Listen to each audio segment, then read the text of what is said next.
1 नवंबर बुधवार उपाय। ऐसा मौका नहीं मिलेगा। एक सिक्का, एक मुट्ठी नमक, पैसा ही पैसा होगा। आइए दोस्तों, आज के इस वीडियो में हम आपको पूरी जानकारी देंगे। हमें बुधवार के दिन क्या वो उपाय करना है जिसके बाद हमारे जीवन में अगले 7 पीढ़ियों तक, अगले 7 जन्मों तक पर्याप्त धन की वर्षा होगी। आइए दोस्तों, आज के इस वीडियो में पूरी जानकारी देते हैं।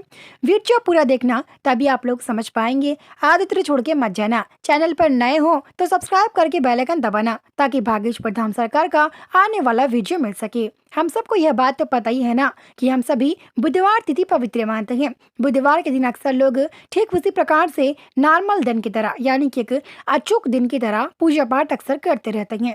तो बुधवार का ऐसा महा उपाय, आप लोग ये छोटा सा उपाय बुधवार के दिन जरूर करिएगा। एक सिक्का, एक मुट्ठी नमक, आपकी मनोकामना तुरंत स्वीकार कर ली जाती है, यानी कि आपके जीवन में पैसों की कमी नहीं होती है। साथ ही घर में बाधाएं, कष्टों से यदि आप परेशान हो चुके हैं तो भी आप ये उपाय कर सकते हैं।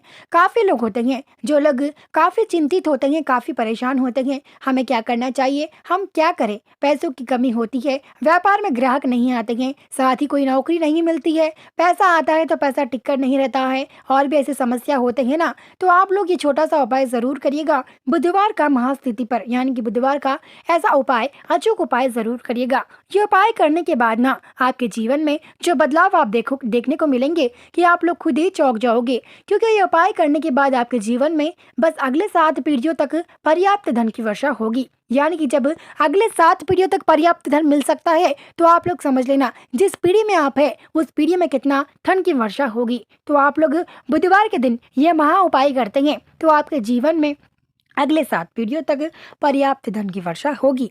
हम आपको बता दें, बुधवार तिथि हम सभी पवित्र मानते हैं। बुधवार के दिन ठीक उसी प्रकार से हम सभी पूजा पाठ करते हैं, लेकिन आपको बुधवार के दिन ये उपाय किस समय करना है, इस उपाय के बारे में भाग्येश्वर प्रधान सरकार का क्या कहना है, ये भी आज के इस वीडियो में पूरी जानकारी देंगे।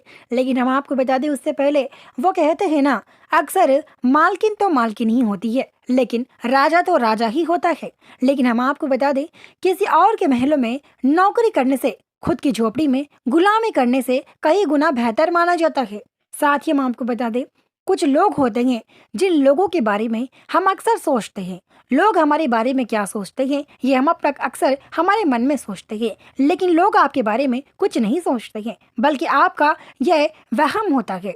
इंसान को वहम होना नहीं चाहिए कि वो इंसान हमारे बारे में क्या समझेगा, हम ये उपाय करेंगे तो घर वाले क्या समझेंगे, ऐसा आपके दिल में नहीं होना चाहिए। दुनिया वाले जो भी कहे, हम अपनी परेशानियों का हल ढूंढ रहे हैं, ना कि दुनिया वालों के लिए हम ये सब कर रहे हैं। तो आप लोग भी अपने मन के लिए, अपने परेशानियों के लिए, अपने कष्टों के बाधाओं के लिए ये उपाय कर रहे हैं, बल्कि लोगों की बातें सुनकर नहीं दुनिया चलती है।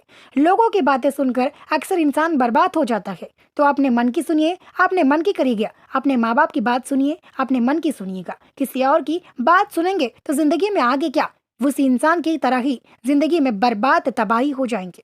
वो कहते हैं ना, जिंदगी में अक्सर किसी की बात सुनकर आगे नहीं बढ़ना चाहिए। खुद की मेहनत, खुद की लगान पर ही जिंदगी में आगे बढ़ना चाहिए, ना कि दूसरों की मेहनत पर आगे बढ़ना चाहिए। तो आप लोग भी बुधवार के दिन ये महा उपाय जरूर करना। आपके जीवन में अजीब बदलाव देखने को मिलेंगे। जैसे कि बदलाव मतलब आपके जीवन में पैसा खींचता हुआ आना चुंबक की तरह। साथ ही आपके जीवन में कुछ बदलाव देखने को मिलने वाले हैं, जो कि आपको काम में ज्यादा दिलचस्पी होना। साथ ही ये उपाय करने के बाद आप लोग खुद ही मेहनत करेंगे, आप लोग को व्यापार में ग्राहक आएंगे। आइए दोस्तों, जानते हैं बुधवार के दिन हमें ये उपाय किस समय करना चाहिए। उससे पहले भाग्येश्वर धाम सरकार इस उपाय के बारे में क्या कहते हैं, आइए दोस्तों ये जान लेते हैं। भाग्येश्वर धाम सरकार इस उपाय के बारे में इतना कहते हैं, जो व्यक्ति बुधवार के दिन ये उपाय सही प्रकार से, ठीक हम बताए गए उपाय को फॉलो करता है, तो उसके जीवन में आगे आने वाले दिनों में 7 पीढ़ियों तक पर्याप्त धन की वर्षा होती है।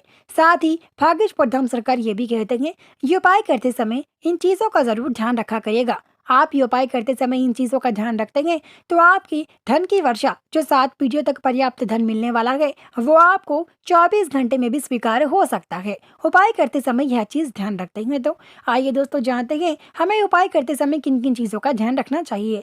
सबसे पहले आपको ये उपाय बुधवार के दिन करना है। बुधवार तिथि एक पवित्र तिथि मानते हैं, तो बुधवार के दिन आपको ये उपाय शाम के समय करना है। जैसे बुधवार के दिन ये उपाय करते समय आपको शाम के समय मतलब शाम के 6:15 से रात के 10:30 बजे तक आप ये उपाय कर सकते हैं। शाम के 6:15 से लेकर रात के 10:30 के बीच कभी भी आप ये उपाय कर सकते हैं, एक सिक्का एक नमक वाला उपाय। लेकिन उपाय करते समय यह चीज़ें ध्यान में रखना। आइए दोस्तों पहले ये जान लेते हैं, उसके बाद उपाय जानते हैं। उपाय करते समय आपको कोई व्यक्ति देखना नहीं चाहिए, खास करके 1-1.5 साल के बच्चे छोटे छोटे जो होते हैं वो बच्चे होना नहीं चाहिए। बच्चे होते तो बच्चों को नकारात्मक वास्तु दोष होता है, बच्चों को नकारात्मक लग सकती है। साथ ही हम आपको बता दें, उपाय करते समय यह चीज़ जरूर ध्यान में रखते हुए उपाय करना। आपको कोई व्यक्ति बुजुर्ग हो या फिर इंसान हो, आपको देखना नहीं चाहिए। बुजुर्ग लोग अक्सर आते रहते हैं, हमें पूछते रहते हैं कि आप क्या ये उपाय कर रहे हैं। आपको उनको नहीं बताना कि हम ये पैसों की प्राप्ति के लिए कर रहे हैं। अगर आप बता देंगे तो आपका ये पैसों का उपाय खत्म वहीं होता है। आपको अगले 7 पीढ़ियों तक पर्याप्त धन, क्या आपको एक कौड़ी भी, फूटी कौड़ी भी नहीं मिलने वाली है।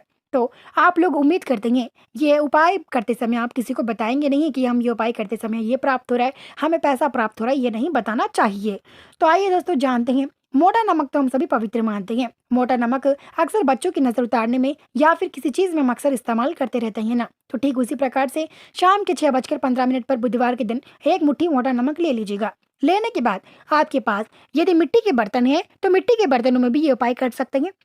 मिट्टी के बर्तन नहीं तो आप लोग घर का कोई भी कटोरा ले सकते हैं, जैसे कि हमारे पास कांच का कटोरा हो गया या फिर प्लास्टिक का कटोरा हो गया। लेकिन घर के जो बर्तन हम जिसमें अक्सर खाना खाते हैं वो बर्तन बिल्कुल इस्तेमाल ना करेगा, ऐसा करना अशुभ माना जाता है। यानी कि स्टील के कटोरे जिसमें हम अक्सर कोई सब्जी उतारते हैं वैसे कटोरे इस्तेमाल बिल्कुल भी ना करेगा, ऐसा करना अशुभ माना जाता है। घर का कोई पुराना कटोरा जो अक्सर आप लोग इस्तेमाल नहीं करते हैं, चाहे वो प्लास्टिक का हो या स्टील का हो या कांच का हो, कोई भी एक आप कटोरा ले सकते हैं जो इस्तेमाल अक्सर नहीं करते हैं।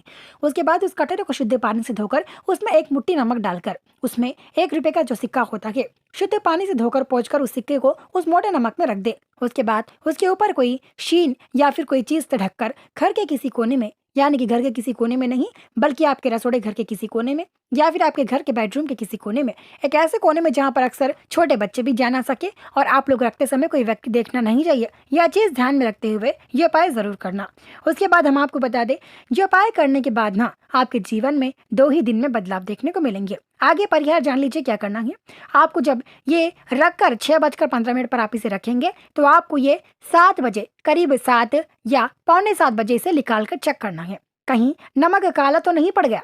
नमक काला पड़ गया तो ये साबित होता है कि आपके घर में निश्चित नकारात्मक है, जिसके बाद आपको नकारात्मक नमक काला पड़ गया तो दूर होती है। लेकिन वही नमक वैसा ही है तो आपके घर में नकारात्मक नहीं है, जिसके बाद आपके घर में धन की वर्षा होगी। लेकिन आप अगले परिहार आगे सुन लीजिएगा। आगे परिहार, आपको जो सिक्का है उस सिक्के को नमक में से निकालकर शुद्ध पानी से या गंगा जल से धोकर उस सिक्के को उसी दिन शाम के समय ही, बुधवार के दिन, उस सिक्के को निकालने के तुरंत ही शुद्ध पानी से धोकर आपके घर के आजू बाजू में यदि गरीब आते हैं तो उनको वो सिक्का दान कर दीजिएगा, क्योंकि दान करना पुण्य का काम माना जाता है ना। तो ठीक उसी प्रकार से आप लोग एक सिक्का गरीबों में दान कर दीजिएगा। उसके बाद आपको बुधवार के दिन ये परिहार करने के बाद जो नमक हमने रखा उस नमक को एक सफेद पेपर में या फिर लाल कपड़े में डालकर, आपके पास कोई भी कपड़ा हो साधारण, उस कपड़े में आप डाल सकते हैं। लेकिन काले कपड़े का और सफेद कपड़े का इस्तेमाल बिल्कुल भी ना करिएगा, क्योंकि काला और सफेद रंग पवित्र मानते हैं, इसलिए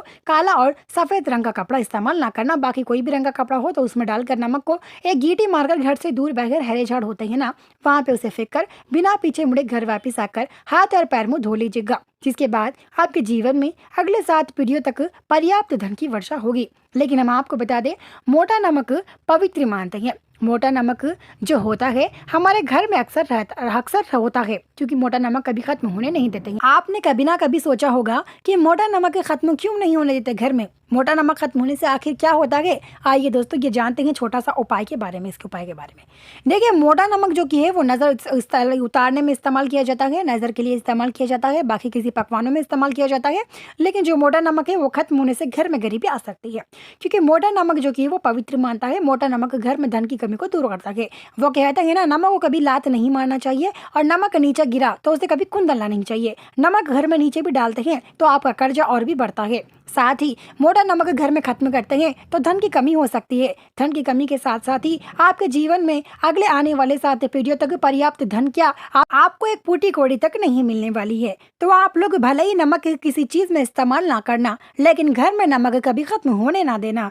भले ही मोटा नमक का जो एक्सपायरी डेट होता है वो भी खत्म हो जाए तो आप लोग उसे घर में स्टोर करके रखना, क्योंकि आप उसे किसी चीज में इस्तेमाल तो नहीं करें तो नजर के लिए या फिर हम किसी चीज के लिए काम आएगा, लेकिन उसे किसी चीज में डालने की जरूरत नहीं पड़ेगी ना। तो आप लोग मोटा नमक का भी घर में खत्म होने मत देना। तो बुधवार का ये उपाय अगर आपको पसंद आया हो तो हमारे YouTube चैनल को सब्सक्राइब करके बेल आइकन दबाना, ताकि भाग्येश पर धाम सरकार का आने वाला वीडियो मिल सके। मिलते हैं जल्द ही नया वीडियो के साथ।